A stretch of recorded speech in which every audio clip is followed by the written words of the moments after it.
the young and foreign. Kick to the gut! Kick to the gut. Kick to the gut. Kick to the gut. Kick to the gut. Kick to the gut. Kick to the gut. Kick to the gut. Kick to the gut. Kick to the gut. Kick to the gut. Hey, Kick to the Gut. Kick to the gut. Kick to the Gut podcast. Kick to the gut podcast. Kick to the gut.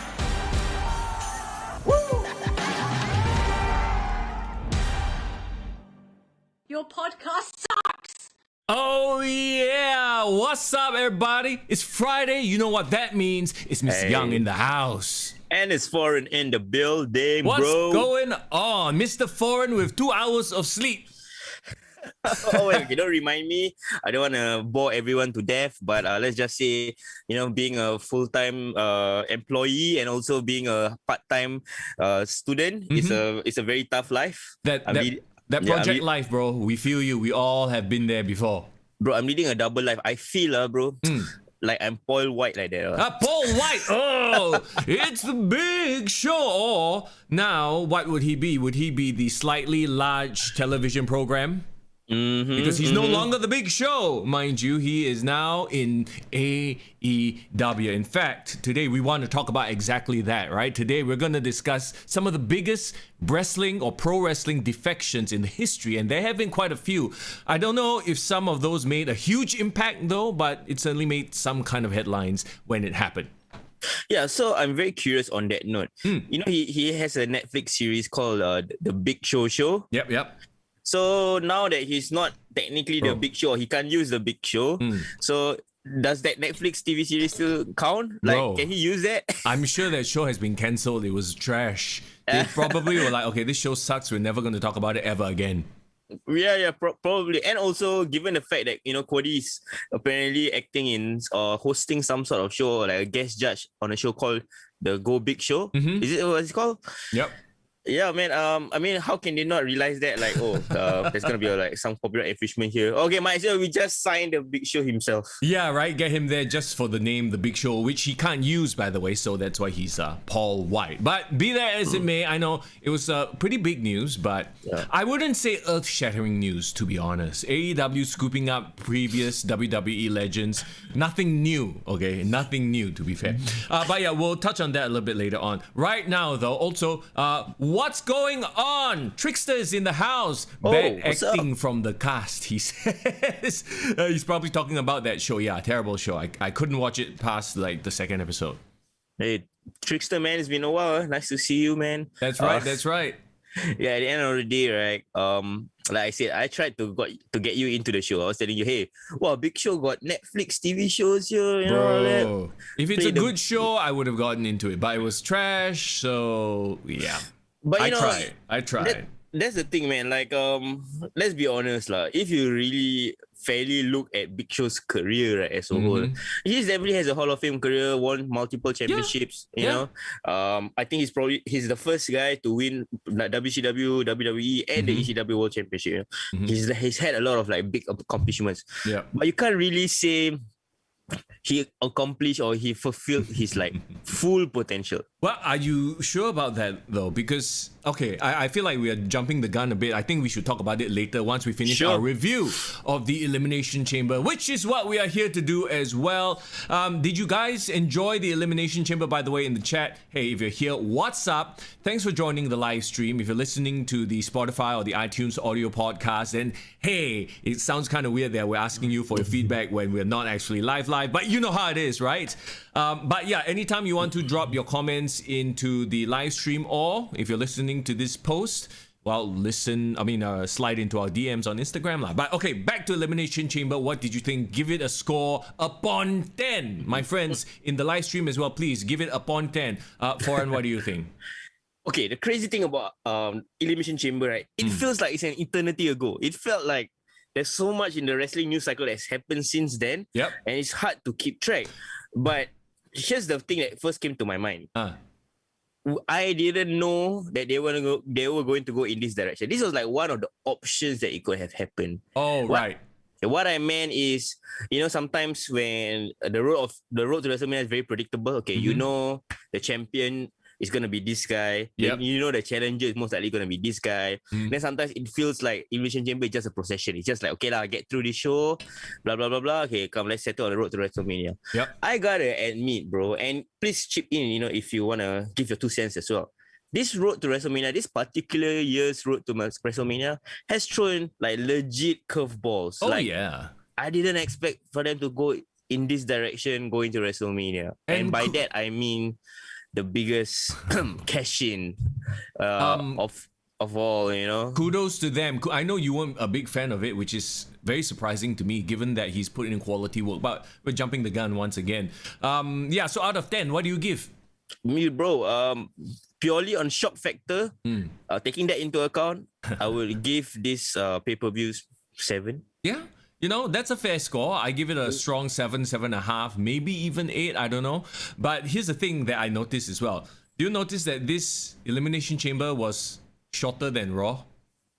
Wow. Yeah, less than 3 hours, right? It's less than 3 hours. Okay, if you remove all the commercials from Raw, yeah, technically that's less than 3 hours as well. But Raw is an experience where you have to watch the commercials as well because it's on, regular TV, cable TV, right? But yeah, it felt like it went by so fast. I actually really enjoyed it. More so than Raw. You're right, man. You're really right. I Yeah. didn't realize the next thing I know, right? Hey, alamak, it's already halfway through the show. Yeah, I think WWE is finally starting to get it. That's why you notice, I feel like there are more pay-per-views, but they are shorter. Yeah. So like, we don't get these 4-hour extravaganzas, 5-hour ridiculous WrestleManias that were like just too long, too much for people to tahan. You split into 2 days, I guess that works as well. But Elimination Chamber just felt like it was a nice Monday morning watch for us. In fact, I was busy on Monday. I didn't watch it live. I tried to stay off the internet. Yes. A few things still came through, including the main event finish. But anyway, let's get into it. So pre-show, I didn't watch this. I had to go back and watch it. John Morrison won against Elias, Mustafa Ali, and Ricochet, Fatal 4-Way to get a spot in the US title match later rather. Quite standard, Ricochet just bouncing everywhere for everybody. And you have in Ricochet like this guy who can sell his ass off. I think he's semi-over, but nothing. Okay. Nothing. Going into the show, like it was news for me. The fact that what do you call it? Keith Lee, he had to drop out from the match. I didn't know. Like I was thinking like it's still a triple threat. So when I switched on, the WWE network, it was like kind of halfway through this match, and I was thinking to myself like, was there a match that was not announced that just happened? Like what's going on? That I didn't get some context. What happened to Keith Lee, right? I feel like because they did mention it on SmackDown. Remember we talked about it last week also on the podcast that they sort of like, oh, will he make it? Won't he make it? Maybe the injury is one of those. Really, will he or won't he make it? He can't find out until the day before, and that's why we had what we had. So instead of making it a one-on-one match, which actually, if you think about it, makes sense, right? When we get to the triple threat later, it had to be a triple threat match to make one person look good. You know what I'm saying? Yes. So it had to be a triple threat match. They threw together a random match, which makes a lot of sense because all of these guys are very much like that mid card, can definitely contend for US title bunch of group. Yes, it had to be a triple threat like you said, because you can't let that big guy, that big dominant champion lose too cleanly, right? Yes. But before we get into that, I was surprised because I suddenly saw that there's a fatal 4-way going on. I didn't have any context to it. I was like, what's this like bunch of low mid carders doing? Why are they fighting? Elias is not lower mid card, okay? Hey, he's mid card, okay? Bro, Mustafa Ali, that's who you're talking about. I was thinking like, hey, you're gonna be on my side, man. Mustafa Ali, bro, come on. Okay, but surprisingly, I took that out of like it only was dawned on me for like maybe like 10 seconds. Okay, this is like what are they fighting for? What's the point of it? And I just settled down and just kind of watch it, without any judgmental eyes. Bro, it was a really good fatal 4-way match, bro. Yeah, I mean, you consider who is in this match. It's a fun match, Yeah, it's a fun match. And what I really, really like, and it should have been early sign, bro. Early warning for me, bro. But suddenly I saw John Morrison being John Morrison, not being the Miz's lackey, but being the real, Prince of Parkour, you know, like I felt like he had a legitimate chance in winning. It didn't feel like a fluke, even though technically the way, you know, the match like kind of ended up like, oh, this guy taking advantage of the situation. But like John Morrison was carrying his weight in it, and I was like, oh, Jomo is back. Like, I'm happy that he's performing. We've always known that Jomo has that star quality. For whatever reason, though, this run he's just like kind of misses sidekick. Hey, if anything, maybe they can break up after WrestleMania and feud each other, and then he can get that monster push. Talking about monster pushes, I guess he served his purpose, winning that shot for the later US title, which we will get to. So, okay, fun match to kick off the show. Then we got the first Elimination Chamber match. Okay, were you surprised at the placement, or did this make perfect sense? Not surprised at the placement. I always knew that you can't have like back-to-back Elimination Chamber matches towards the end of the night.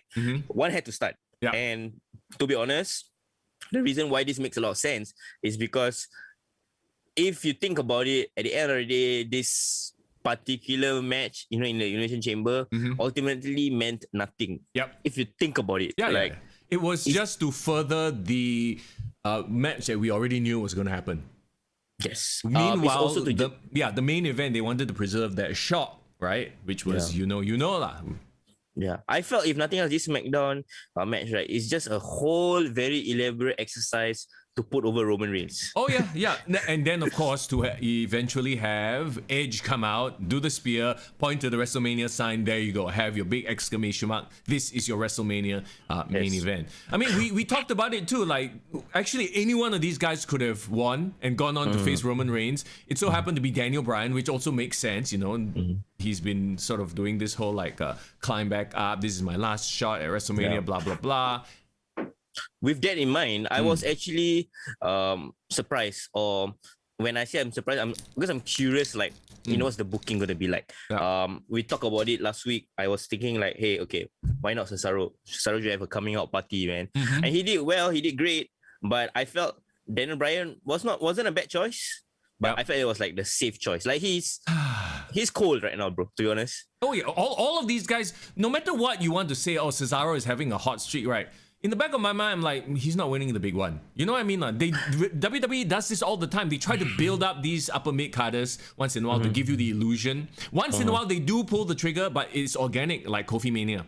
Right? That one, the crowd really got behind Kofi Kingston. Now that there's no crowd, there's nobody telling creative, hey, actually this fella very hot. They're just going on whatever plans they are going. Yeah.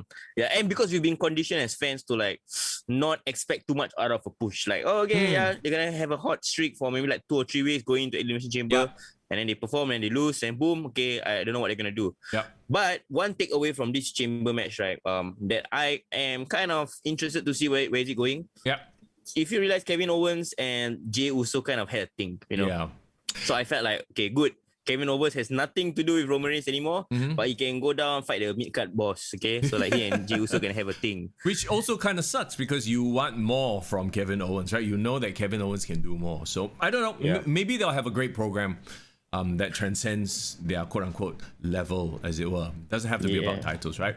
What was your favorite part of this particular match? I think the chamber match itself was fun, you know? King Corbin, as usual, being... You see, they purposely booked him to eliminate the internet's favorite. I swear it's done on purpose because he eliminated Cesaro, right? And Cesaro has kind of been the internet darling as... You know, the past couple of weeks have unfolded. So I feel like they purposely had King Corbin eliminate him. Okay, King Corbin, bro, like, as much as, you know, the internet hates him, like, people crap on him, he's so underrated, bro. He's really like that glue, bro. Like, you know, in terms of a heel on SmackDown, I always enjoy his work. But there's one person's heel work I enjoy a bit more, and it was displayed very, very well in the Chamber match itself. Sami Zayn, bro. Sami Zayn and Kevin Owens. Sami Zayn trying to rekindle the friendship with Kevin Owens, bro. Oh my god, and it lead to some disastrous returns for him. Actually, talking about that, there was a backstage segment that was quite funny. I don't know if you remember it, but I think it was Kevin Owens, and then he was talking to Cesaro and Daniel Bryan. And then talking about, I won't backstab you, because they, like on SmackDown they had the match before, right? They're asking how do I know can I trust you? And then one of them, I think Daniel Bryan mentioned like, should I make a list of the people you've turned your back on? Then it's like, ooh, get it? List of Jericho, if I'm not wrong, I think Chris Jericho retweeted that or like commented on that or something, right? He made like a vague reference to it. It was quite funny lah, I thought. This kind of nuts, I love it. Especially for it's kind of like, if you Marvel fan, bro. Like long-term payoff. Easter eggs, bro. And then of course, okay, Daniel Bryan wins, and like we talked about last week, he's gonna put up a fight, but ultimately fall to Roman Reigns. Hey, congratulations, Paul Heyman has now gotten Roman Reigns on the Brock Lesnar wrestling schedule. Wrestle like once 5 minutes here, 5 minutes there. They said no need to do anything. Bro, Show perfect, live. bro. Not only right, does the Brock Lesnar contract give you so much privileges, give you so much off time, Money. It gives you money, gives you a big push, puts you over with the crowd. Yeah. Bro, everyone should be on Brock Lesnar contracts, bro. That's right. Everyone should be kissing Paul Heyman's ass. Paul Heyman got him that Brock Lesnar shit, man. Yeah, man. Oh, but you know what I really love about this, like small quirky things about this building feud so far, right? Roman Reigns versus Edge. So Edge came in at the end of his decimation of Daniel Bryan, did the spear, and then then he go very close to him. He go whisper in his ear, And then, bro, the memes, the memes is because Hydra. obviously Roman Reigns started it beforehand on SmackDown, right? He went close, leaning in menacingly, started whispering. We all don't know, but all the memes that came out of it, I love it. Damn funny lah. They know lah. They know what they're doing. They know how to create moments, and like Edge has really elevated his acting skills. I mean, I love it, man. We all know this is pro wrestling. It's about the action, but now watching him versus him before he became an actor and started taking classes is totally different, and you really can buy what he's doing now. And it's crazy, right, bro? Because obviously pre-retirement, Edge really is like one of the most over wrestlers as the rated R superstar. And he had great promo at that level. Yeah. But the amount of nuance. Yeah, now it's a different level. Completely different. You compare that to someone like Hulk Hogan, who's essentially done the same shtick his entire career. He also went to Hollywood, did some shit movies, right? But he never really became a better actor or a better performer. He was just, there the whole time. So you have to give it the Edge. He's obviously one of those people who wants to constantly evolve and improve himself. So taking his, skills that he learned from another craft and applying it to his wrestling, chef's kiss, bro. I think this might be the best Edge run ever. Bro, I dare say, and I don't mean to be controversial, I'm just calling it like it is. Edge is a much better actor than The Rock. Okay. In terms of like subtlety and nuance, yes, but The Rock is the mega star lah. He has the X factor. No denying the mega stardom. But right, I just came up with an interesting comparison. I'm thinking to myself, like, people like The Rock, Stone Cold, we know their personality to a T. Like, they are what they are. But because of that, The Rock has to play an exaggerated version of him in all his movies. Because we came to see that. I don't think Stone Cold ever became wildly successful in movies, and he himself admitted in his podcast that actually after he dabbled in movies, he preferred going to do reality TV. He preferred doing his podcast, being an interviewer, because he loves being himself, turn up, but in different platforms. But we have this new generation of wrestler turned actors who have really defined themselves as actors. So I can put people like Batista in it, and I feel now Edge is part of that, where we all know they're wrestlers mostly at first, right? But the choices that they've made, I caught some of Edge's acting in Haven, Vikings and all that. They are really trying to learn the craft of acting, and it almost feels like that has elevated their wrestling career. Oh yeah, it definitely has, because at the end of the day, what is wrestling if it's not acting, right? Wrestling is theater, brother. It is theater in tights. Theater in tights. All right. No surprise, and there's no sense even talking about the Roman Reigns Daniel Bryan match. It was a beat down. Daniel Bryan, it served its purpose. So we move on to what we were alluding to earlier. Okay, so it was supposed to be Matt Riddle. No more Matt, just Riddle.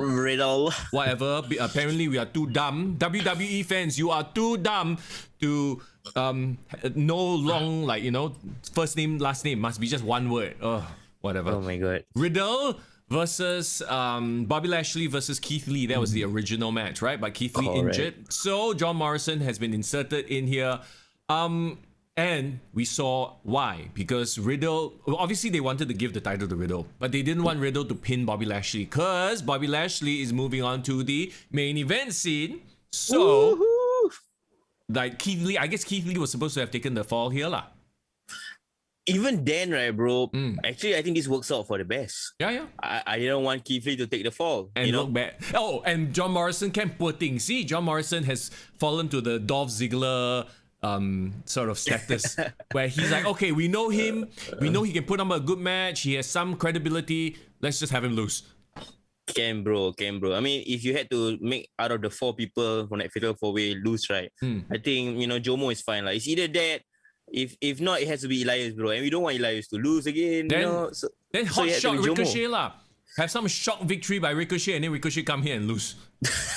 Too obvious, bro. The moment Ricochet wins, he's like, Ricochet's gonna lose after that. Why? Yeah, So he's getting the pin for sure. yeah. Too obvious. So okay, this was a good match. It was a hard-hitting match. Okay, the only thing I wouldn't say against, but a lot of Riddle and Morrison's offense seems very set up in that they try to go for very fancy moves. So they will they will wait, have to set it up properly. You know what I mean, right? Yes. Yeah, I get what you mean. And another thing is, right, maybe it's just something that I observe from watching a John Morrison match. But John Morrison, he's athletic. Like the way his arsenals are very fancy, very fun to watch. Yeah. But they're not brutal. No. In fact, it looks too pretty, if that makes sense. Yeah. It's like too pretty. And you contrast it with Riddle, where Riddle is hard hitting. He's very aggressive, his kicks and all that. But like you said, because of the amount of setup needed, and someone like John Morrison bouncing around, I felt that without Lashley in the mix, it felt too much of like a pretty choreographed show. In fact, if the moments where it was just Riddle and Morrison, I was a bit like cringy because they were trying to set up. Like, oh, okay, they're going for this like a setup, or like, I block you, you block me, I reverse you, you reverse, because there's like that moment where they're like, okay, setting up. I don't know how they explain it, but you can tell. Whereas when it's like 2 brawlers, it's like, okay, punch kick. It seems way more real, if that makes sense. Yeah. And it's still, like you said, it's pretty, you're right. It's too pretty. Like, when John Morrison does Starship Pain, and half the time it looks like it hurts him more than it hurts the other guy because he barely lands on them. So I'm like, okay. Yeah, and the crazy thing is, right, so they do all this setup, these funny ass moves. I don't call it funny ass, I feel so bad saying it. But Lashley will just come in and become big horse, and he just pump. Yeah. And close line, everyone like, okay, then done. See, that's the thing. Sometimes the simplest moves make sense, right? Because it hurts. Trickster says in the chat, too pretty like AEW matches. Oh, Young Bucks. Trickster, bro, you don't start, bro. You just turn on Mr. Young, bro. He's gonna go on a rampage. I don't Wait for need it to later. because there are many episodes of the podcast where I have already done so. I've said so.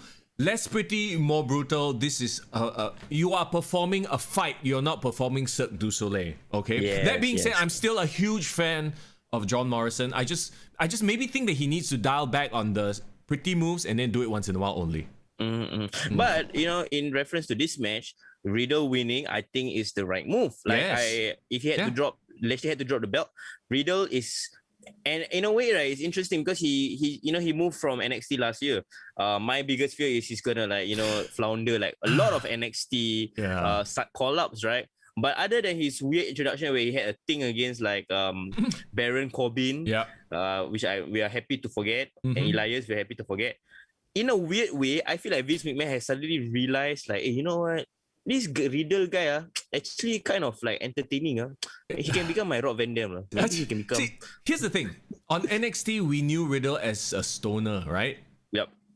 I think they can't do that in WWE, so they've made him a himbo. Do you see the difference between the two though? One, like on one side, he's like, okay, this fella is like a surfer dude, like he probably smokes weed on the side, right? All the time. Yeah. But on main roster, he's pretty much just dumb. He says dumb shit. He's like a himbo. So I'm like, I don't know if that flies. Bro, it's catching on, bro. Like I really, bro, I smile to myself and he says, "Aww, aww," okay. I'm like, okay. Right. Like, when people look at him, like, you know, or they disagree with him or don't want to go with his harebrained ideas, right? Yeah, but it's cute, bro. Okay, lah. I mean, we'll see where they go with this, with Riddle. If anything, it elevates him and it moves Bobby Lashley on. Meanwhile, John Morrison just, okay, lah, go back to his, like, 8-pack abs. Yeah, man. I mean, he'll never go wrong with that, man. Life is still good for you no matter what. Yeah, man. I think he's probably just having fun cashing in that check. You know, that dollar bills. Yeah, at this stage of his career, why not, man? Why not? And pushing new talent, Riddle, you know, putting in a good prominent position. Let's do it, bro.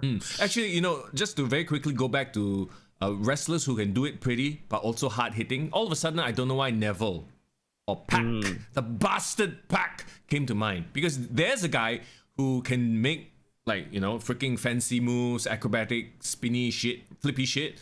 But his current incarnation as Pac, he's actually quite brutal. Like, his shit looks painful. Yeah, he was very pretty in doing his cruiserweight championship run, you know, when he was still in WWE. Okay lah, to be fair, I thought it wasn't like Neville, right? Talking about Neville. Yep. He didn't look as pretty as Morrison in his execution. It still looked hard. Yeah. Snug. But I think that's a great comparison. To me, like that fine line, right? It really makes a whole lot of a difference. Yeah. That actually can make you a whole lot of difference between a main eventer and a guy who just is great at selling. Yeah. Maybe that's the issue with Ricochet. Like we talked about John Morrison. Maybe that's why they are not where we think they should be. Yes, they can do all the flip floppity fly moves, but they can make other people's moves look like disastrous, like when Randy RKO's Ricochet and he lands on the top of his head, you know? Holy crap, yeah. Those are highlight reel moments, but he's never going to get pushed to the moon if, you know, his own offense doesn't look legit. I dare say, maybe that's the reason why Dolph Ziggler, after all these years, is still where he is. Yeah. Maybe. Okay, we move on then to Nia Jax and Shayna Baszler, the women's tag team champions versus Bianca Belair and Sasha Banks. Of course, Nia Jax and Shayna Baszler, they weren't losing lah, you know? Yes. This seems a bit like a filler match, to be honest. We're just waiting on Bianca to choose a dance partner at WrestleMania. Correct, and I'm actually looking past this match because I'm thinking to myself like, hey, I want to watch Nia and Shayna versus the NXT girls, Dakota Kai and Raquel. So like this match is what does it achieve, you know? Because you kind of know the ending of that match. Yeah, kind of just absolutely nothing. The match itself was all right, you know. Obviously, they're always trying to push like Bianca Belair's EST, how strong she is, highlight her, that kind of thing. But eventually, it's going to be Belair versus Banks, right? Unfortunately, this is technically the only women's match on the card.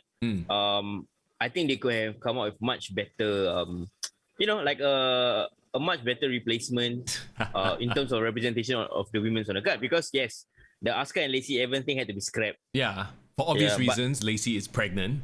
Yes, correct. But I felt like Asuka should still have come out, could have furthered a storyline with Charlotte. Yeah, you know.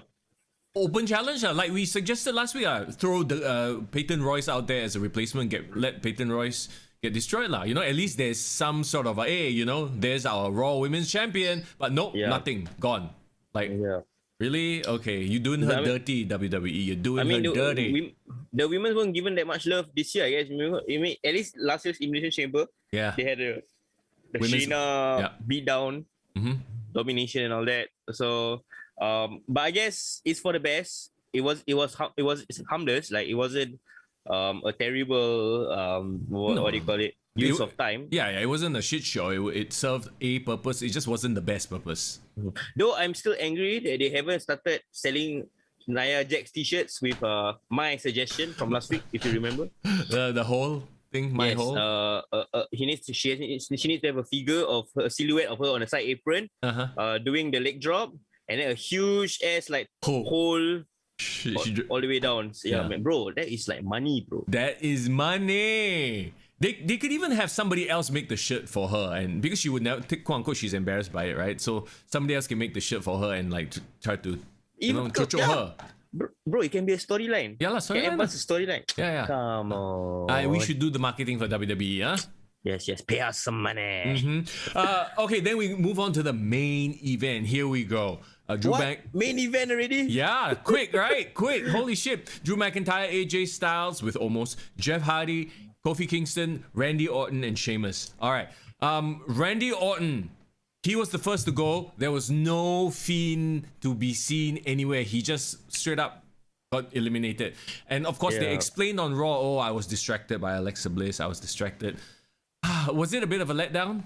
It was a complete letdown, bro. I was so sad. All my Finn theories, Alexa Bliss appearing in the pod together with him theories, all for nothing. Yeah, okay, you know? even if they couldn't get the Fiend back, at least have Alexa Bliss switch off the lights and do the Yeah. or some shit to distract him, right?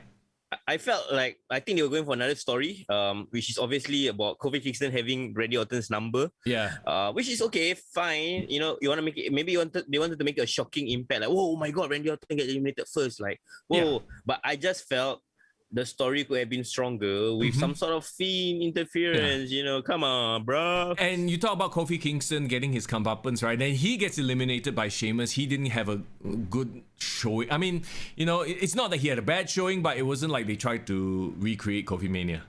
Yes, correct. And speaking of Sheamus, Sheamus also was a red herring in a way in the end. You know, even though he was the last to come out, and I thought he was gonna, you know, set up shop, destroy everything, and he was gonna be the one that wins.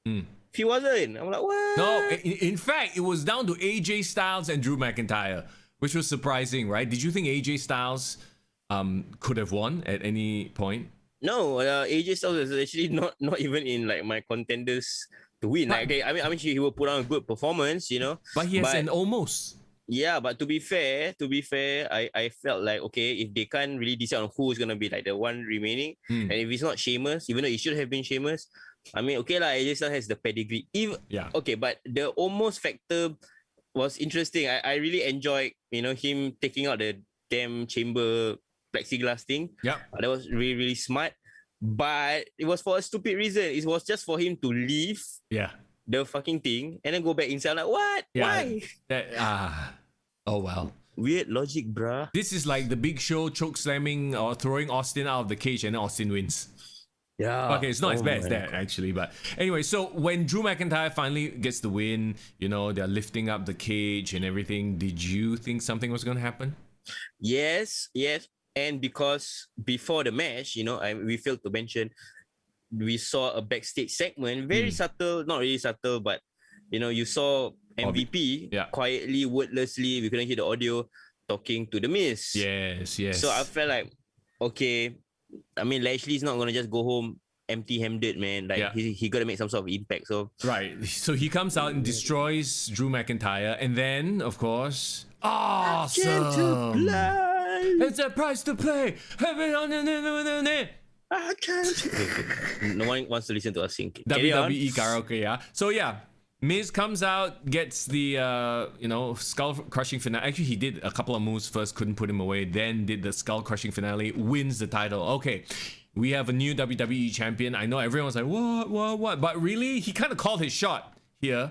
And I know you weren't like, last week when it was brought up that maybe he could, win the title. You were not impressed. You're not impressed. Are you impressed now?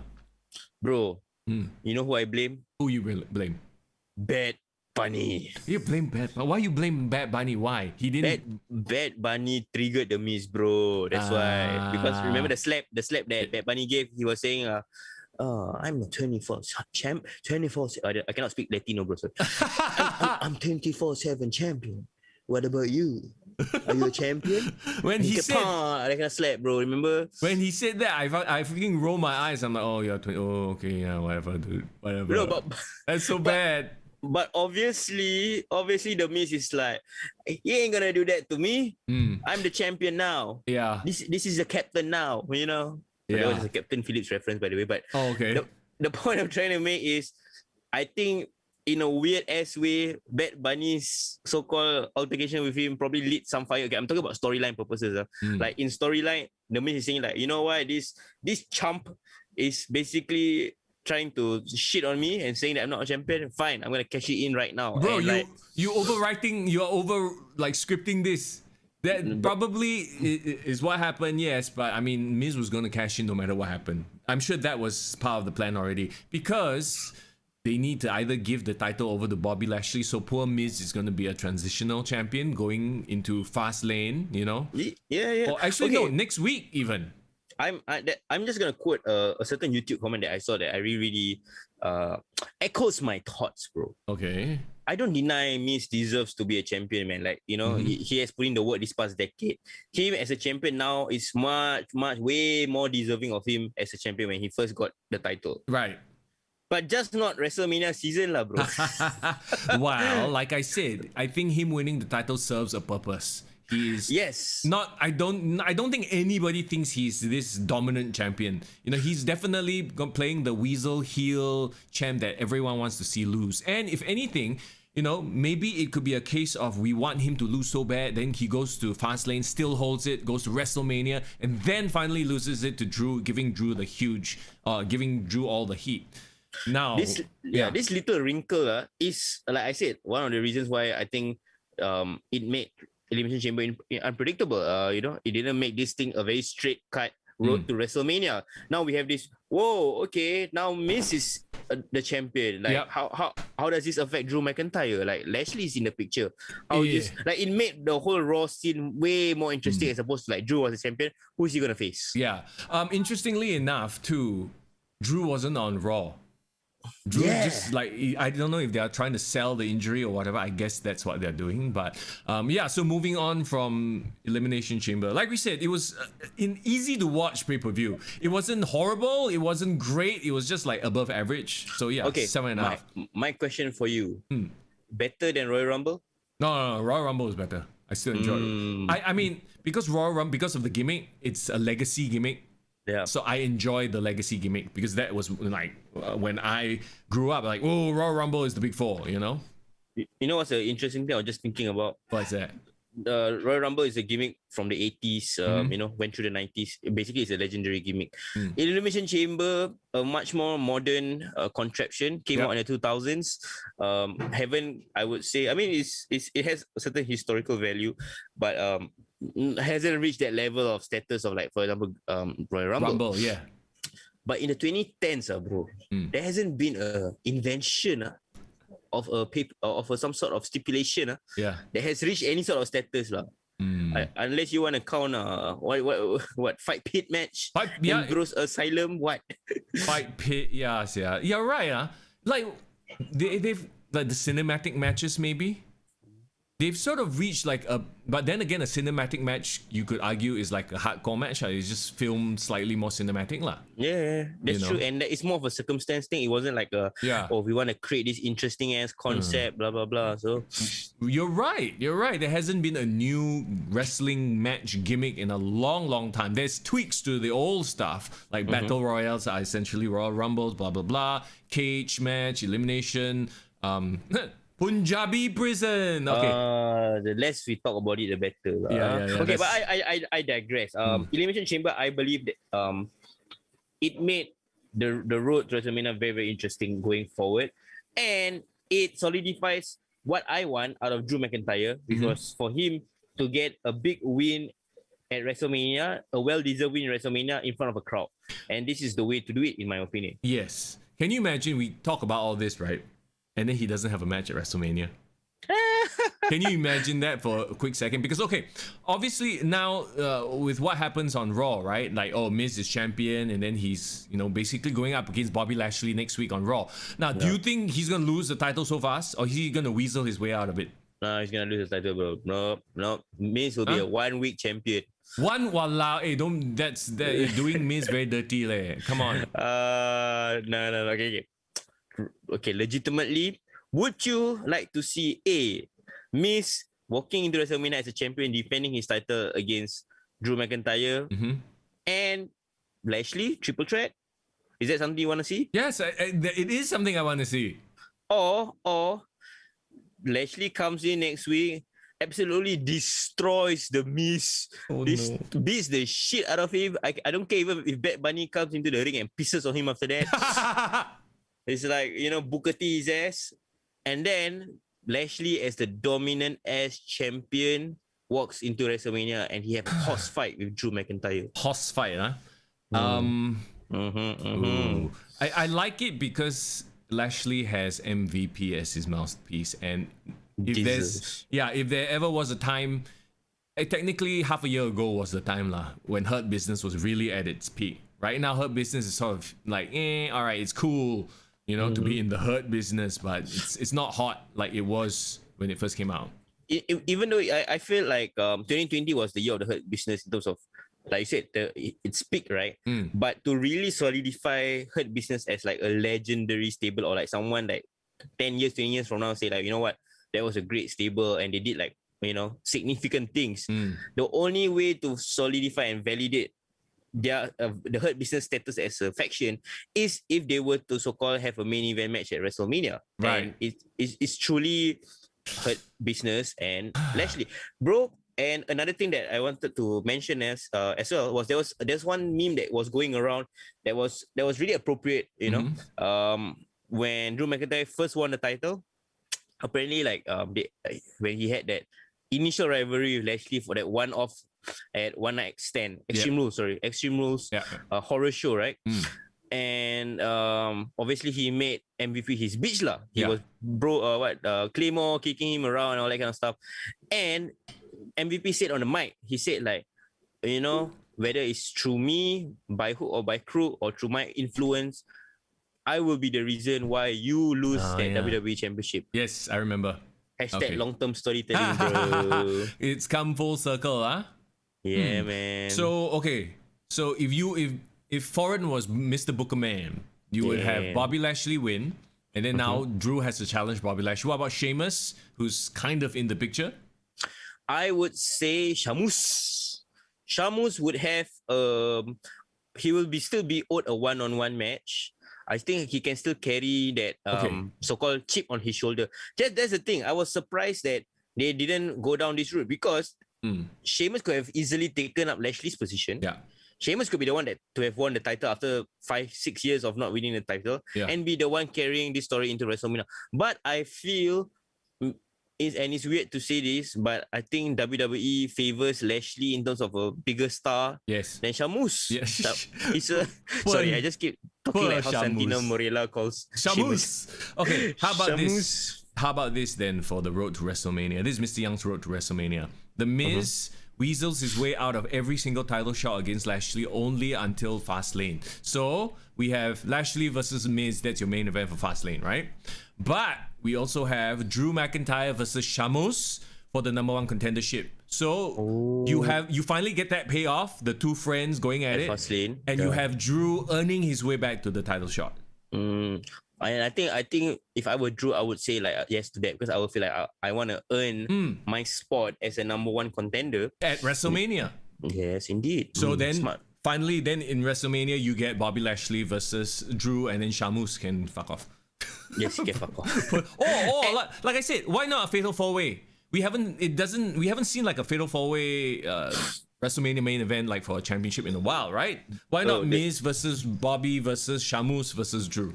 There is a reason why it only happened once lah, bro. WrestleMania 2000. Oh man, because a McMahon in every corner. Yes, bring back Vince, Linda, Shane, and Steph. Actually, right, bro. If you think about it, if you modernize it, a manager at every corner for each one of them. Yeah. So Lashley will have Hurt Business. Miz will have Jomo. Sheamus would have who's his friend now? I don't know who are his friends. Hornswoggle. He returned just for one night. Yeah. I mean, like I said like I'm just I'm not even an old school guy, but just the traditionalist inside of me kind of just want a straight up one-on-one match just for the legacy of it lah. Right. I'm not opposed to a four-way or make it stack the deck even more against Drew somehow. Maybe four-way like elimination match even to make it different. That's what I keep telling myself, every time I see three girls. I mean, I'm not opposed to a four-way as well. But anyway, continue with our predictions, please. I don't know how I can continue after that. Anyway, so yeah, that's my prediction for the main event. Meanwhile, on SmackDown, it's quite sad lah. We got Edge versus Roman Reigns. Trickster says Miz walking out of WrestleMania as champion. I don't think so, bro. I don't know. No, you're not gonna have two heels walking out as champion. Trickster, we need to have a conversation, bro. I know, it's cool that you're with us on the live chat. It's nice to see you, bro. But come on, man, the Miz walking to WrestleMania. Come on. Then you will have a lot of like the angry Miz girl faces, like. They should find the Miss girl and like They take a did. photo of her now. They actually interview her. No, they asked her what she thinks about Miz winning the championship, and it turns out she's a fan of the Miz. Yeah. Oh, I saw the quote. The quote. Yeah, I she's just like, he's just the wondering- best bad guy in WWE. I'm just wondering how she looks like now because like Aaliyah and Dominic is like I cannot imagine them as an adult. Like suddenly, boom, they're adults. Speaking of which, Aaliyah like quit already. Is it? She's done. Bro, thank God. Okay, anyway. What? Anyway, let's not go back there. So there you have it. That's Elimination Chamber. On the AEW side, to be honest, like I don't know what it was about this week's AEW. I could barely watch it. Like I had to do something. Like I couldn't just sit there and watch it. I had to do something else. It was just not interesting to me. Obviously, they are leading up to their big Revolution main event: Kenny Omega versus Jon Moxley, exploding barbed wire, C4, shit the bed match, whatever oh my god. Interestingly, the Revolution pay-per-view is actually coming out. I think if I'm not wrong, it's next weekend. Yeah. So you know which match I'm actually looking forward to? Which one? And only because it's such a WCW match, and not in a bad way. Honestly, not in a bad way. I really am enjoying the feud. I want to see this tag team street fight between Sting and Darby Allin against Team Taz. Apparently, he is cleared to wrestle. Sting is, yes. Yeah. Do you see the segment that Darby Allin and Sting had on this past week's AEW? I barely remember it. Refresh me. Yeah, bro, it's literally WCW all over again.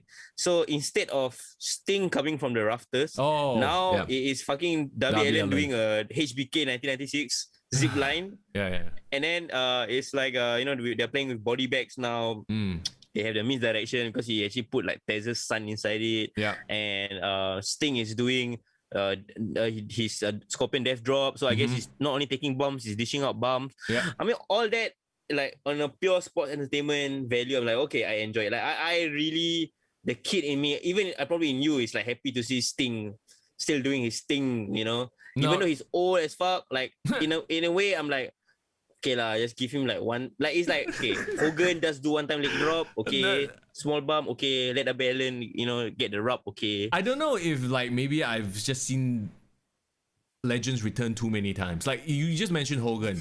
I do not want to see him come out or rather, I don't not want to see him limp out to do one more leg drop one more time because A, I know it'll probably kill him, and B, like it's been done a million times. You've come out of retirement so many times. At least, okay, with Sting, he's only done it once or twice. It's still fresh.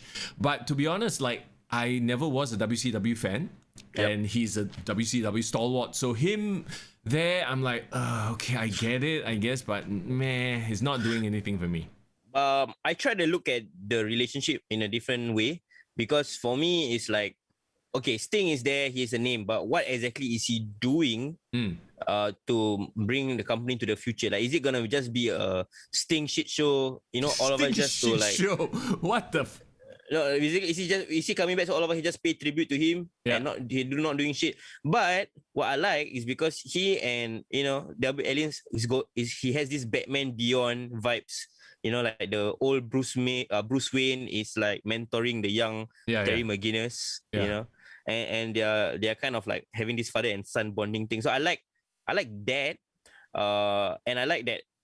Even though it is technically Team Taz and Taz is so-called the main villain adversary, but the one that is wrestling is like Brian Cage, it's like Ricky Starks. Yeah lah, it's the old guys. This is the AEW playbook, right? Get the old guys in to bring heat to put over the young guys. But the problem is, most of the time, so far, 90% of the time, it hasn't worked.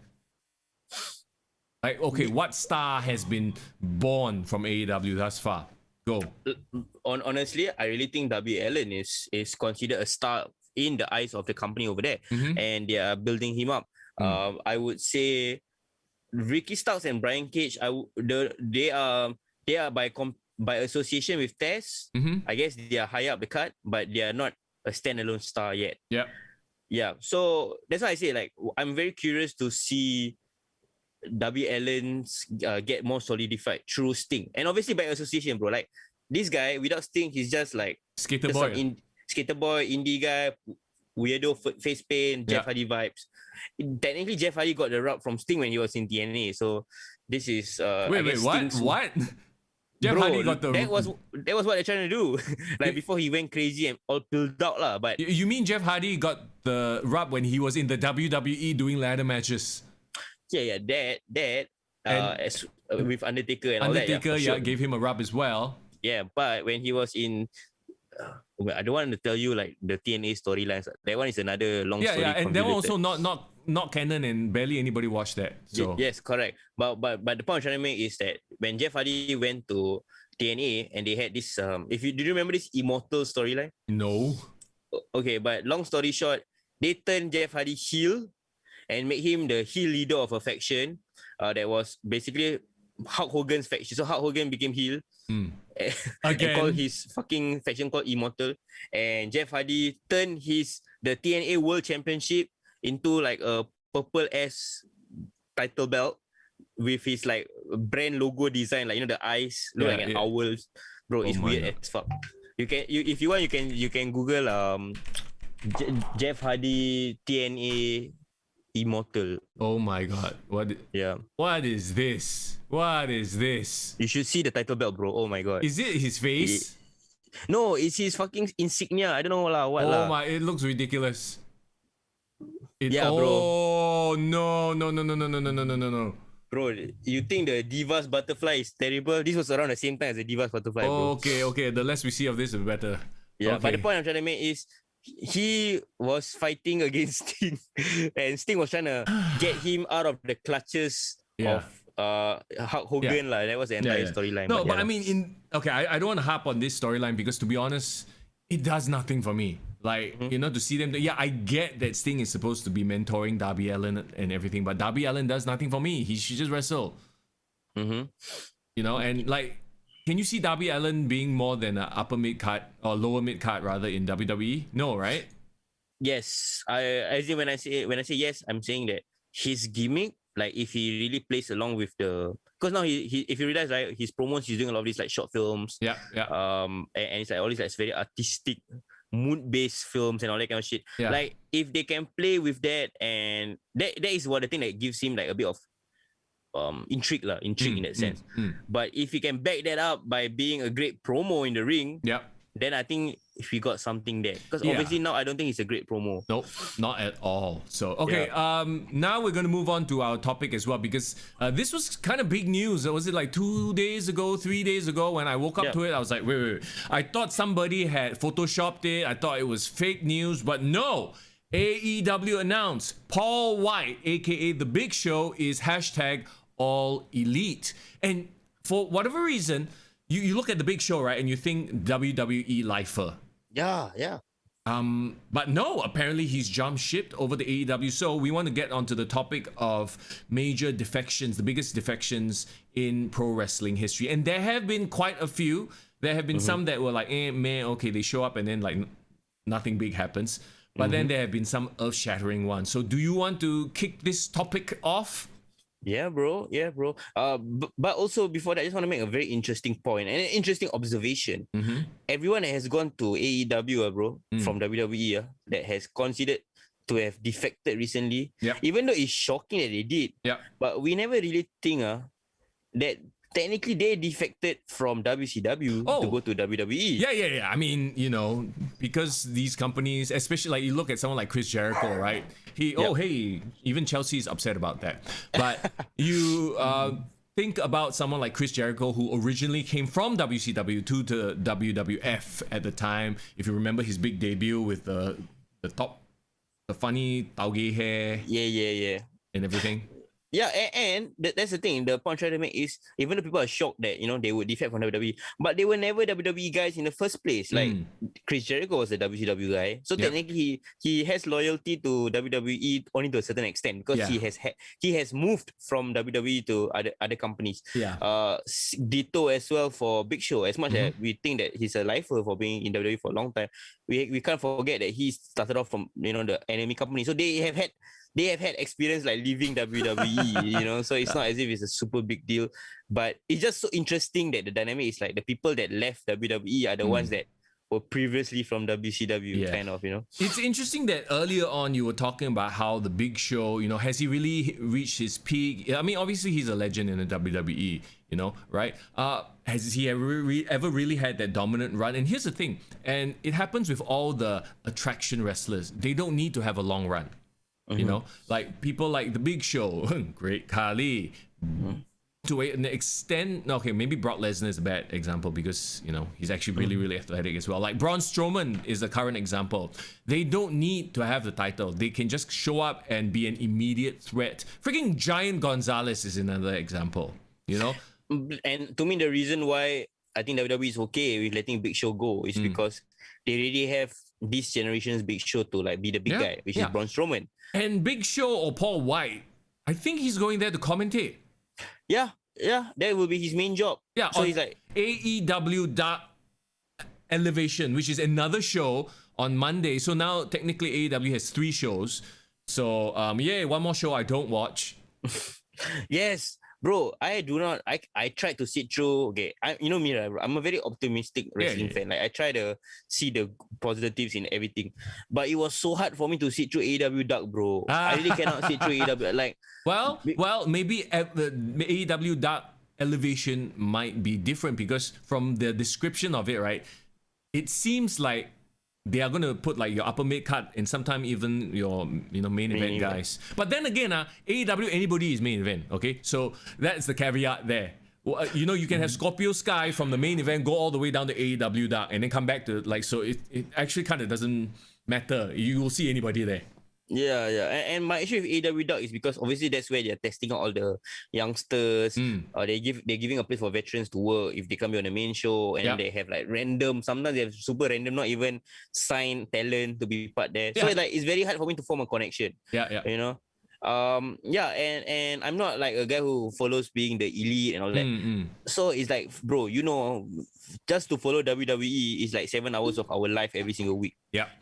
You think I can fucking follow another 5 hours of AEW as much as I'm trying to be very positive of the Dynamite, of the Dark, alternative? and Dark Elevation? Yeah, that's a little bit too much to ask from your the average wrestling fan. I then cannot the find question. a girl like this, bro. If I have to watch all this wrestling, Exactly. Well, here's the thing. You sign someone like who is legitimately a WWE legend, a big name, right? Yeah. Why aren't you putting him on the main show in some capacity?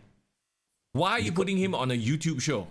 bro, because they still haven't found a guy that looks like Big Show that he can mentor and become like Sting and Darby Allin. Then him and that smaller Big Show can fight Sting and Darby Allin. Small show. Big Show and small show.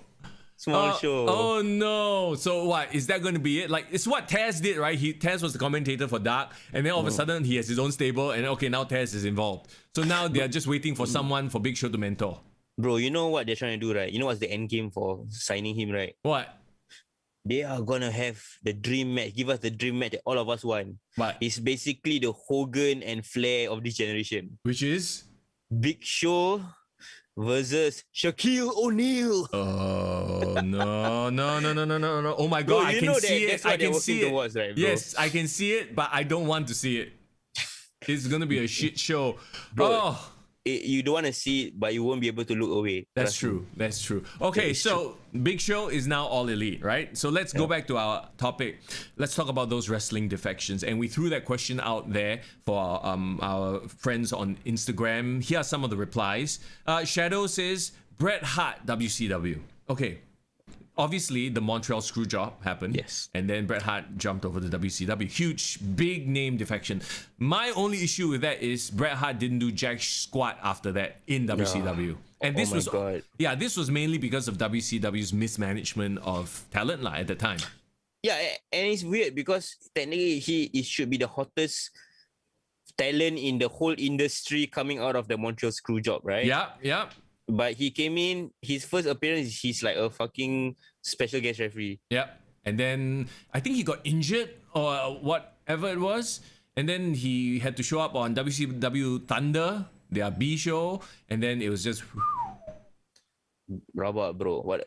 I mean, I know he won certain titles. He eventually became the WCW champion, tag team championship with Goldberg, and US championship. Yeah, all that nice and dandy. But do you know about speaking of dandy, do you know about this promo that Bret Hart in WCW cut that was apparently very, very funny? No. It became like a meme. It's like his version of Steiner Mats. No, what is this? Oh my god, yeah. So apparently he's like at that point in time he's like a heel US champion, and he said like I think on a backstage interview with Tony Schiavone or something, he said I should be able to choose my own challenger, you know, like I should give an opportunity to the young guys. So even though he was in heel mode, he was trying to like push for younger talent. Yeah. Because I think he wanted to avoid a match with Kevin Nash or I can't remember who. Hogan. Yeah, it's like the typical like the top tier people all want to challenge you for the time. It's like, no, go to the back of the line. I should give a title shot to all the young guys. You know, why can't I have a match with Rey Mysterio Jr. for example? Why can't I have a match with Chris Benoit, Chris Jericho, all those Chris guys. Benoit, Psychosis, blah blah blah. Yeah. And then the most random name he came out with everyone, and then like even Tony Schiavone was like, you gotta be kidding me. What?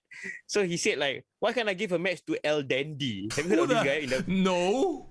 in WCW? Yeah, apparently it's like some no-name schmuck, like fucking jobber. But why can't I give a match to El Dandy? He's been doing great on Thunder. and then Tony Schiavone is like, you gotta be kidding with me, El Dandy? Yeah, El Dandy. Why not El Dandy? And then it was like almost like a troll like that, bro. There you go, El Dandy. You see him? WCW? Yeah. This guy, and then there's Bret Hart's interview there. No, it was Mean Gene. Mean Gene, was it? Okay, but I see El Dandy. Yeah, there you go. From Mexico City. Bro, do you even recognize this fucker from when you were watching? No lah, of course not. I have no idea who the hell this guy is. Yeah, walao. Bro, but that's the joke. I think he's like a fucking jobber, and then like I think he's trying to avoid like the guy that he was feuding with. And it's like, why can't I give a match to El Dandy? He's been doing great on Thunder. Sure. I need to watch that promo, man. It's fucking funny. Okay, so there you go. Bret Hart. Yeah, I mean, obviously when it happened, it was a big deal, but not capitalized on. King of Tong Sao says the Radicals. Okay, so that's Chris Benoit, Eddie Guerrero, Perry Saturn, and Dean Malenko, when they all jumped ship from WCW to WWE. I remember them showing up like in the front row in their, if you look at the video now, they're like, fashion them bets, yeah. Ugly shirts and everything. They eventually did, Eddie, come on, right? Perry Saturn and Moppy. And Chris Benoit. If I'm not wrong, wasn't Chris Benoit the WCW champion the night before or something? Yeah, I think so, yeah. So he basically, even though he won the title, he was willing to relinquish it. Yeah, and then just to go to WWE. Yeah, he wanted to already and everyone knew at that point WCW was a sinking ship. To be honest though, I don't think that was a huge whoa moment. It was like, oh shit. But it wasn't like very hotly I don't know. Maybe WCW fans were hotly anticipating it. I didn't see it at the time. This was the peak of my fandom, right? Chris Jericho came much earlier, right? Yeah, like earlier. Yeah, Chris Jericho's showing up. That was way bigger than the rest of the Radicals. And also, I feel because they were technically no-name personalities even in WCW, right? Yeah, they were like mid-card, some would even argue lower mid-card guys. So the fact they all showed up is like, oh, okay lor. Yeah, and like Chris Benoit at most, maybe he's like the top guy within that faction. Yeah. Even then also he's like a no-name work rate kind of guy instead of like a huge big name in WCW, Yeah. Referee Ryan, what's up? How you doing, man? Thanks for dropping by the chat. He's talking about the latest NXT signees. Ooh. Okay. You wanna do a quick talk about that because we'll talk about that later because we're kind of still talking about the topic of people debuting or jumping ship. Stay tuned, Ryan. Yeah. Stay tuned. We'll talk about it in a bit. Defections, the biggest defections in pro wrestling history. Ambrose, Pascal the Bull says Ambrose, Dean Ambrose, obviously John Moxley jumping over to AEW. When it first happened, when he showed up at that pay-per-view to beat down Kenny Omega.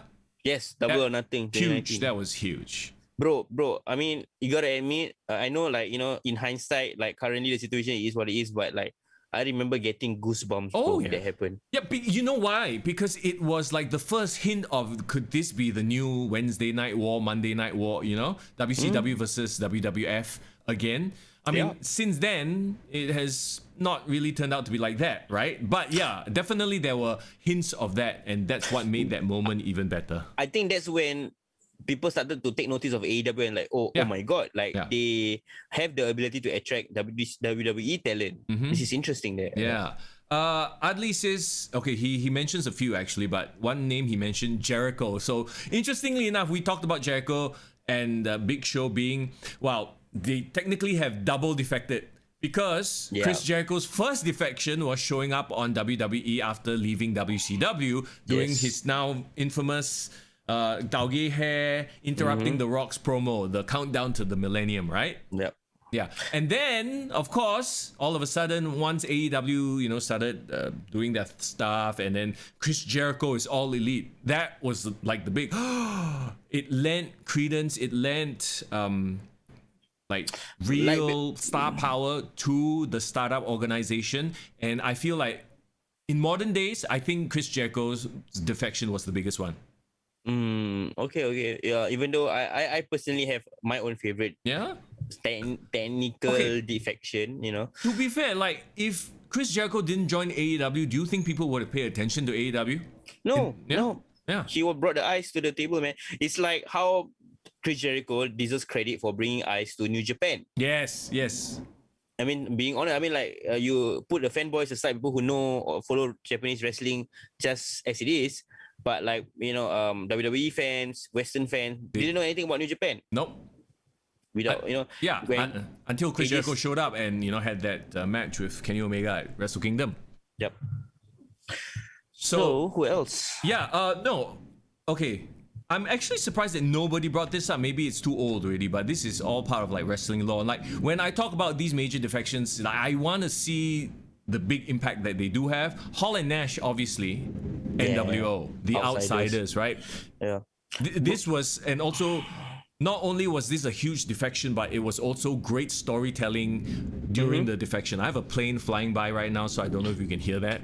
I hear rumblings. Yeah. But I thought it was because we're having a great discussion here. No, it's not my tummy either. But no, like Hall and Nash, when they showed up in the WCW, it was the pre-internet era. Nobody knew, did they really defect or is the WWE invading WCW, right? So that's what made that defection so much better. Like the whole, this sort of thing will never happen ever again. It was the right place, right time, right people. Bro, I would dare say, going further than that, like before that, the very first official defection, Lex Luger. Oh my god, really? Lex Luger? No, when not because Lex Luger is Lex Luger, but because wasn't it super memorable? Because he appeared on the tape show of Raw on the same night that he actually made his live debut on WCW Nitro. Yeah, he shows up at the Mall of America and what is he doing? What is it? Get the cameras off of him. That was a big deal. Yes. But I'm still amazed that nobody else has brought up the very first major defection in terms of like the modern era televised wrestling. Yeah, maybe we don't have enough people from that age group that is feeling it. Hey, I'm the old guy here, but when Hulk Hogan left the WWF, I mean, are you kidding me? It would be, actually, I can't even think of an example now. It would be like if The Rock left during the Attitude Era and joined AEW, If it's like Brock Lesnar went to AEW. Yeah, exactly, right? But no, it was the poster man. I want to say poster boy, but he's not a boy. Even in the 80s, he already botak already. Oh my god. But yeah, he left WWF for WCW. That was the biggest defection of all time. And the thing about him is because he's basically the face of the WWF in the 80s, right? So it's like not only him moving is a blow to WWF, immediately gave like eyes and star power all the way to WCW, correct? Yes. Okay, as far as I'm concerned, there is no defection that can top that. In terms of star power leaving, like the ones that we mentioned already, like even, Nash and Hall, it was to start off a revolution, like NWO, blah, blah, blah, that kind of thing. But to kick everything off, it was Hulk Hogan by far. Like even with Chris Jericho, like Chris Jericho wasn't the star of WWE when he left and joined AEW. He was sort of like the, declining champion or the declining legend already. It's akin to John Cena leaving WWE to go to AEW, perhaps. If John Cena did that right now, then that would be the headline. That would be like Hogan leaving. So, but I don't know if that's going to happen. Monumental news, bro, to be honest. Yeah. But bro, I want to bring up something that's like not a lot of people are thinking of, because when TNA was big in the 2000s, right? Certain defections from WWE to TNA was a big deal. Okay. I mean the one that comes to mind, Kurt Angle. Kurt Angle appearing in TNA just legitimized TNA like nobody's business. And that was like peak Kurt Angle, bro, like Wrestling Machine 2006, where he was like badass and all that, and suddenly he appeared and he headbutt Samoa Joe, as a guy who was screaming for an alternative at that point in time. So suddenly seeing like this promotion with their 6-sided ring, like okay, what the hell are they? And suddenly, what? Kurt Angle is here. What? I gotta check them out. So I think that achieved his job in terms of shocking defection that make fans from one promotion check out another promotion. But it didn't have the long-lasting effect as Hulk Hogan did, because if you think about it, Hulk Hogan's defection essentially started off the entire Monday Night War. It's not like TNA ever, with Kurt Angle had any sort of like level playing field with WWE. Like, yeah, eyeballs were going there, but it was not like, oh, all of a sudden TNA is on par. You know what I mean? That's true. Yeah. And I guess TNA is a cautionary tale for AEW, because I feel like as much as you want to bring in all these like WWE talent, legends, legends and all that, yes, they will give eyes to the product, but who are you building to leverage on these defections? Yes, and I think you're right. That's exactly it. That is the most important thing. For example, the NWO, right? You were creating something new. They were already top stars. You bring them over and you push them forward, but actually technically they also did swallow up. I guess in that case, because they were already top stars, they were already top draws, so it worked for them. But do you think they built anybody? No, they didn't. Because if you think about it, they were known to be very self-serving at the time. Talking about TNA? No, talking about Hall and Nash. Oh, Hall and Nash, yes. And eventually Hogan, right? They just swallowed everything up. Yeah.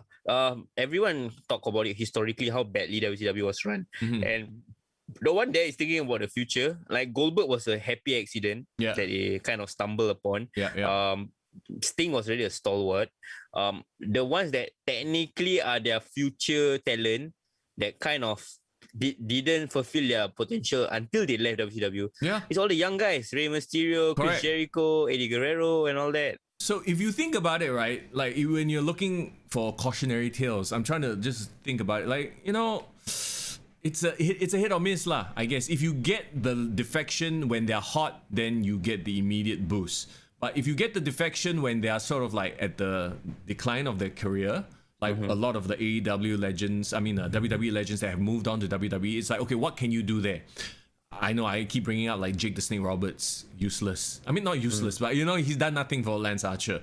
Tully Blanchard, really, what has he brought to FTR? Sorry. So I would so in my opinion, in terms of defections, that has talking about WWE to AEW, Jim Ross. Good old JR, we didn't say that one. But obviously because after his snafu and his interesting calls, calling Kenny Omega the WWE champion.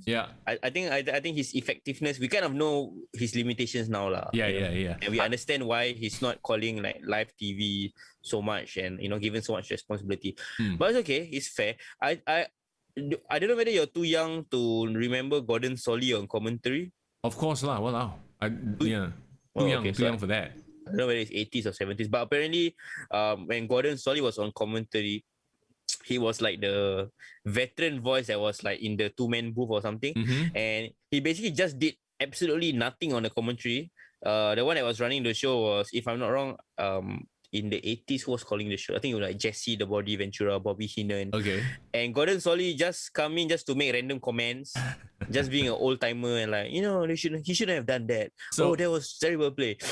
That's JR's role now lah. Yeah, JR Joe is just the old timer that just wants to shit on people, and the commentary board you just have to like respect. Yeah, and just has a random word and he oversells the restaurant quality picture in picture. Like it's almost become a joke when he talks about picture in picture now. Bro, right? It's like his job mostly on the commentary thing is to just talk about picture Picture, bro. Yeah, like okay, what's so good about it? Like that's all he has now, poor thing lah. Anyway, so can I bring up one last defection Sure. that I think we should mention as well? We never really mentioned about certain defections from New Japan to WWE, which technically was a big deal. okay. In my opinion, I mean, you will agree. The biggest one, AJ Styles to WWE. See, okay, I don't even consider that a defection. I consider that more, his contract ran out, so he, It wasn't shocking, yeah, I guess. but in terms of a guy that is so synonymous with a different company, be it TNA, sure. had a career rejuvenation in New Japan, and for him to see him in WWE, maybe, and this has gone on record where even Vince McMahon said he wished he signed AJ Styles 10 years ago, when he was at his peak in 2009, 2010. Right. When he came to considering, bro, I just thought of this statistic. Considering how much or what he has achieved in WWE in his 5 years here, he joined WWE at 39 years old, Yeah. which is mind blowing to think of. He achieved so much in this current 5 years at such an advanced age going to WWE. Right. If he had joined in when he was 27, when he was the face of TNA, he could have been a rival to John Cena. Yeah. He could be giving 5-star classics to Daniel Bryan, CM Punk, when they were in WWE. So I felt like it was a defection that made me thought of the what ifs even more. Now then, I mean, I guess you bring up a good point, because now you're thinking about wrestlers who, in our minds, are never WWE guys, right? So Yeah. if there were to be a defection to the WWE, I think right now there will only be one name that would be earth-shattering, right?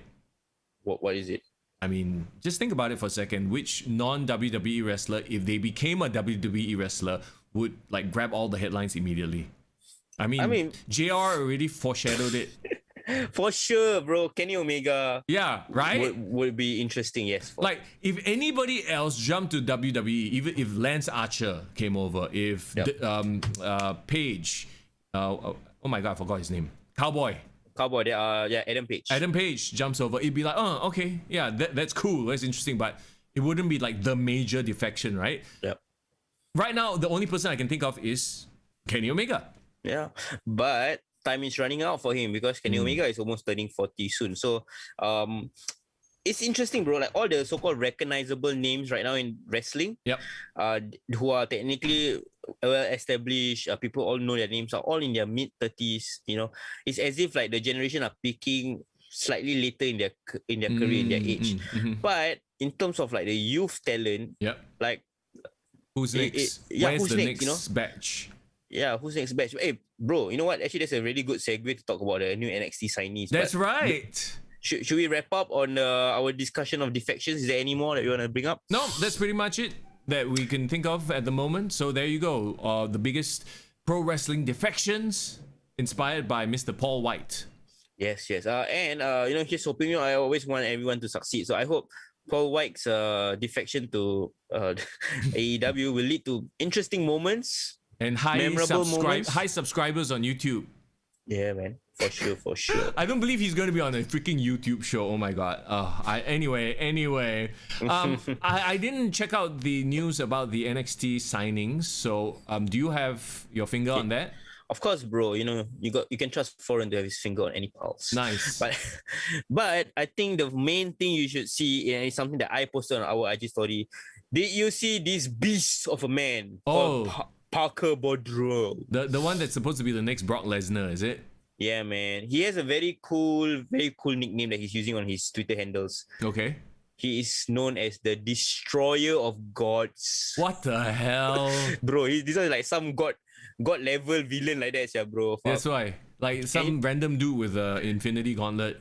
Okay, first of all, I need to give you some context, okay? So this guy is NCAA champion. I don't think he compete. I don't know whether he competes in the college football or what. But he first gained a lot of attention because Paul Heyman tweeted about him. Paul Heyman tweeted about him earlier this year when I think WWE scouts were scouting him at all the combines and all that. Right. Haven't signed him or anything, but he said he basically took a photo of this fucker, like posing, double bicep pose, and like, guys, save this tweet. Even his hairstyle looks like Brock. Yeah. So yeah, do you see the photo of him doing the double bicep? Yeah, I'm looking at his photo. He looks like a straight up horse, man. He looks like he can be the guy that retires Brock Lesnar, bro. Yeah. It could be, yeah. Wait, probably, bro. Vince McMahon see him. They signed like 24 people. Oh my god, a lot of money, yeah. It's huge, bro. Can you imagine if this Parker Boudreaux guy walk past in the arena and Vince McMahon see him? What will he say? Look at that horse. Oh my god. Wow, what a Viking. Yeah, so vascular. Yeah. But you know what? I saw the comments online and they were saying like, who gives a damn about some old fight like Paul Wight? Let's talk about Parker Boudreaux, bro. Oh, walao, so bad. But to be fair, out with the old, in with the new, man. Like, I got excited seeing him. Like, not because of his body.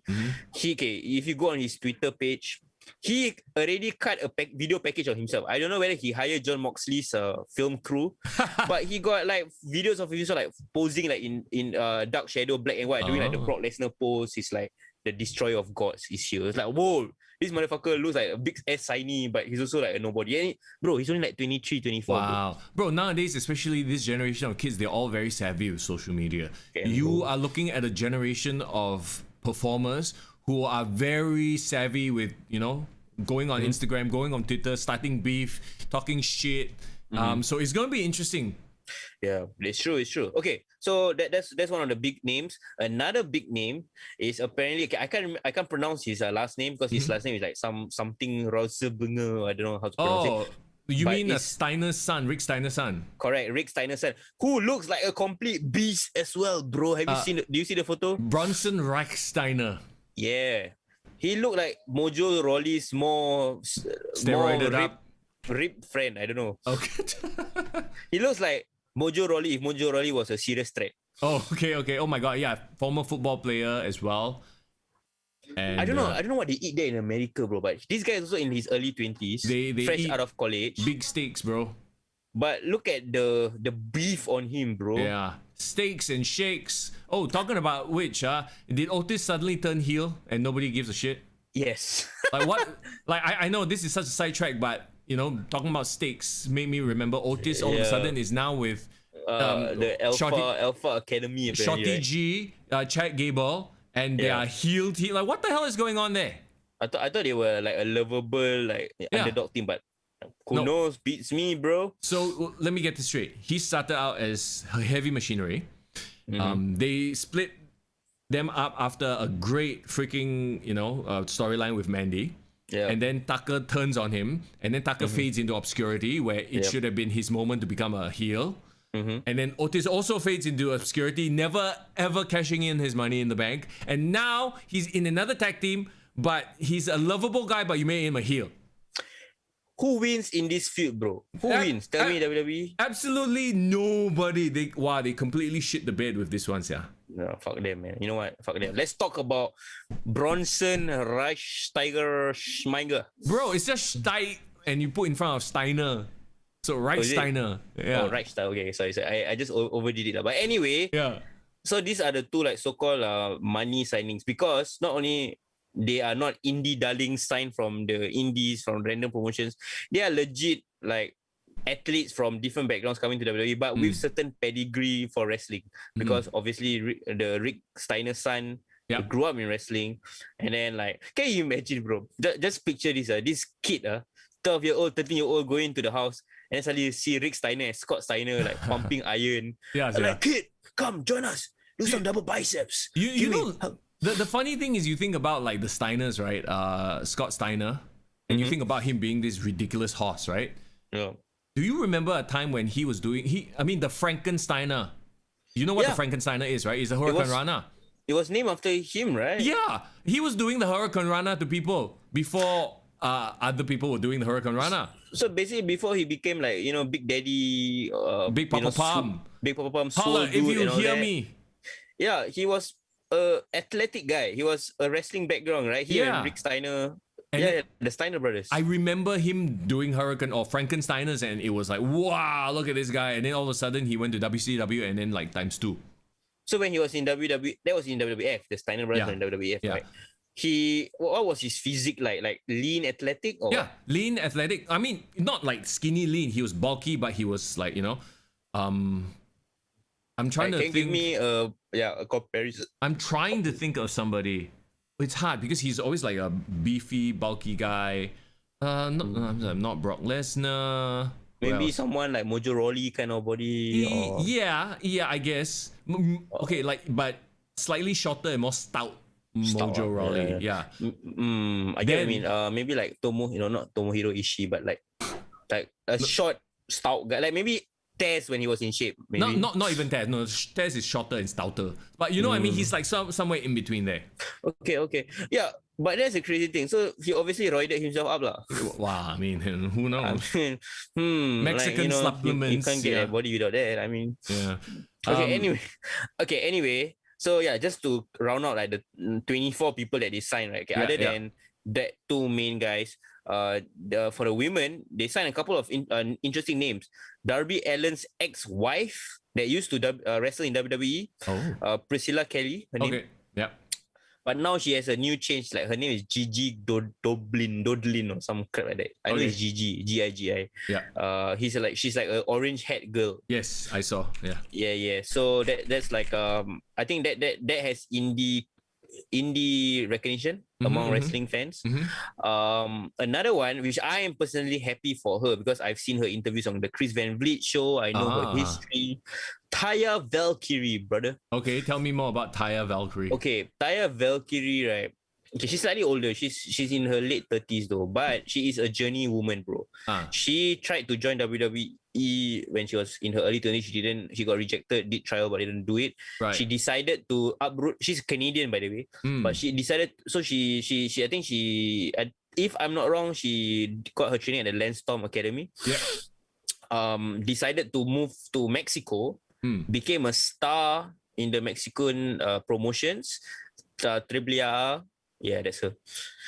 Became a star in the promotion. So basically, she was wrestling in a mask. She was doing lucha libre, all that kind of stuff. She got big in Lucha Underground. And that is when she met her now husband, John Morrison. Oh, okay. So she is John Morrison's wife. Right. Wow. Yeah, and she is a badass because her career highlights include becoming the TNA Impact Knockouts women's champion. And she had one of the longest reigns before she dropped the belt to, if I'm not wrong, Tessa Blanchard. Right. Let's let's quickly take a look at all the photos that we have here. This is Darby Allin's wife or ex-wife. Correct. Is it? Correct. Yes, correct. She looked like someone from on YouTube though. Yeah. Okay, this guy I don't know. Like, What's it? they legitimately hired a whole bunch. This guy like because This she one. hot. Oh, What's her name? No. But I remember her being a well-known wrestler as well. Oh, is it? Okay. Is she tagged? No, I don't think she's tagged. Okay. I'll do my research. Yeah. Oh, wait, she might be tagged. Hang on. Yeah. What's her name? Cora Jade. Yes. This is also another indie wrestler. I think she's British, if I'm not wrong. Right. Yeah, and she's RJ. hot. So yeah. Okay. This one she's been Zoe Stark. Yeah, she's been on NXT. Isn't she the one that recently like there was some memes on her on NXT because she was doing a reverse GTS or something like that? Yeah. Isn't this her? I believe so. She looks like a beast though. Yeah. Anyway, talking about beast, there's your Brock Lesnar. Holy crap, mother of God. Bro, he looks like a cross between Brock Lesnar and have you watched The Incredibles? The villain in The Incredibles. No. Oh my God, later you see that you understand. Right. Look at this beast. This one is the son of Rick Steiner, is it? Yeah. Bro, you know why I call them beasts? Okay, I don't know who this guy. What's his name? Anthony Henry. Oh, okay. I do not know. He looks like a much buffer version of Corey Graves. no, not Corey Graves. The one that is married. The one Miro's best man. What's his name? Yeah. Kip Sabian. Yeah, you like Kip Sabian, huh? I got Kip Sabian vibe. Who is this fella? It looks like a school teacher. Harlem Heat. Bravadong? Whatever. Rakadang Dang. Yeah. What's this guy? Real top talent. Okay. No, not yet, bro. Too early. Yeah. Yeah. All these look like jabronis lah. Walao, don't say anything like that. Yeah, Oh, yeah. this is cool. Okay, It's can. Sami Zayn part 2. Yeah, but okay, so you understand why this Parker Bodro guy and like the Rick Steiner guy looks like star signings, right? Yeah. Because they look like they can go into the WWE now and beat up Ricochet, no problem. Yeah. So like I think WWE needs like all these like, legitimate looking badass looking guy. Beat up Ricochet. Poor Ricochet. What did he do, you know? Bro, new hashtag. Beat up Ricochet. Walao eh. So yeah, the future looks exciting definitely for NXT, and you know, if it doesn't work out, they can always go to AEW, the land of the WWE reject. I mean, yeah. Think about it, bro. If Paco Bodro goes to AEW, you can see him beat up Marco Stunt, bro. It will be fun entertainment to watch, bro. You know what will happen if he goes to AEW? He'll probably join Team Test and be in lower mid card. No, bro. Forever. He will lose to Cody Rhodes after 20-minute promo. There's more than one Okay. wrestling family in Shut up. Having a baby lah. Give chance. Give chance. If anything, he should be taking paternity leave so we don't have to see him that often. Soon. Yeah. Yeah. Okay, so that's it for today's show. I mean, we covered quite a bit. We covered the Elimination Chamber. We covered Defections in pro wrestling, and of course we just covered some of the new signings on NXT. Thank you very much, Referee Ryan, for bringing that up, by the way. Yeah, and of course the big news, the earth-shattering news, Paul Wight is in AEW. Oh yes, like I said, when it happened, I was like, whoa, but now I'm like, oh, okay lo, like that lo. Oh, So I like I said, the only thing that would make me go whoa, ramifications would be like if Kenny Omega went to WWE or if AJ Styles went to AEW or something like that. Unless suddenly Big Show rolls back the years and starts doing moonsaults, then I'll be impressed. But other than that, you know, it is what it is lah. I hope this is not a thing of like, you know, WWE is like, okay, we don't want you to wrestle anymore, right? Because you know you're up there in age and health, blah blah blah. I hope this is not a thing where AEW is like, yeah, well, you go ahead and wrestle.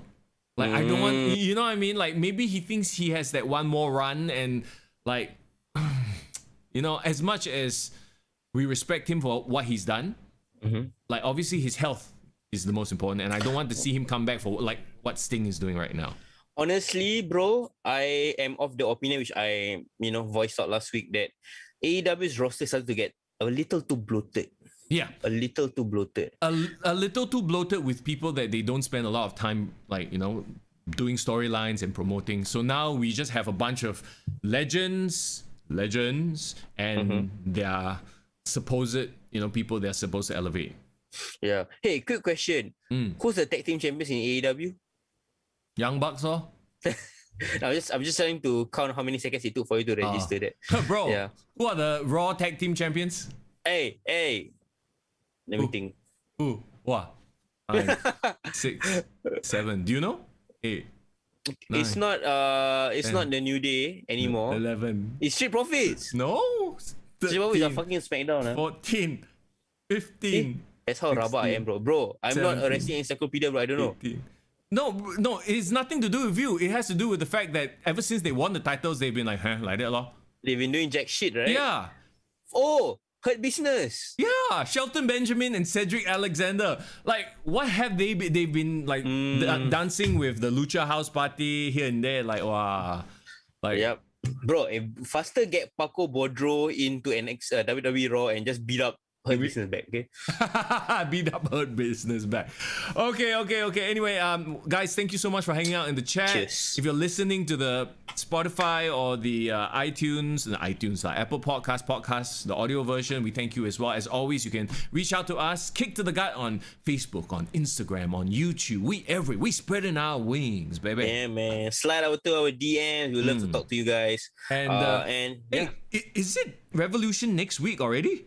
I believe so, bro. I believe it's the first weekend of March. Yeah. It's 7th of March, which is a Sunday, so Monday morning. So, okay, on Friday, we're going to do a preview of AEW Revolution. I'm sure I'll have a lot of fun things to talk about, especially with the barbed wire, exploding anus, shit show match. You know what, bro? I think that just gave us a great topic, bro. Oh, what? Oh no. The bloodiest matches? We can do research, bro. Let's explore the history of this exploding barbed wire match. Because I've never really watched an exploding barbed wire match before in my life. I do not know what it entails. I mean, I probably assume a lot of exploding things. Yeah. I mean, this is the rabbit hole I don't know if you want to go down, because there's a lot of garbage wrestling out there, like, you know, like light tube matches. Yeah. But obviously, when people talk about exploding death matches, they always talk about Mick Foley and Terry Funk, right? Yeah. That's like one of the big matches there, right? CZW. Did they ever do it in ECW? No. Yeah. Exploding barbed wire is very exclusively in Japan, bro. Like, I've Japan. never really seen in the West. But like CZW definitely have done shit like that, right? like tubes probably. But well, never mind. We will come out with a topic, you know, sometime next week. Maybe it's AEW related. Maybe it's something else. We shall see. Okay. All right. With that said, guys, have a great weekend. And as always, thank you so much for listening / watching the podcast. We'll catch you again soon. It's Mr. Young. And it's Foreign in the building. Have a good weekend. My whole